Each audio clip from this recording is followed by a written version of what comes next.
Peut-être avez-vous remarqué une plus grande présence policière dans le marché Baille dernièrement.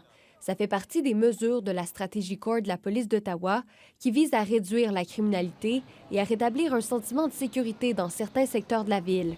La question qui se pose maintenant, est-ce qu'une différence est constatée? Bien, c'est difficile à dire. Comme je dis, il y a eu 2 personnes qui ont été poignardées. On a des jeunes enfants, jeunes ados, on va souvent magasiner au centre Rideau puis tout ça. Puis je trouve qu'il y a beaucoup de sécurité. Dans le bilan 2025 de la police d'Ottawa, une diminution de 25 des appels de service a été recensée dans les zones ciblées par la stratégie CORE. Même si les données complètes sur la criminalité ne sont pas encore publiques, le SPO constate une amélioration sur le terrain.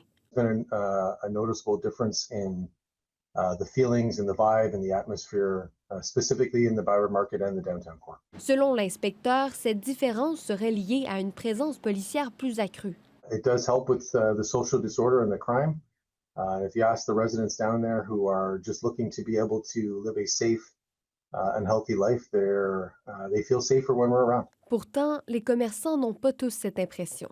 Depuis la mise en place de la stratégie CORE, ce galeriste a été victime de vandalisme.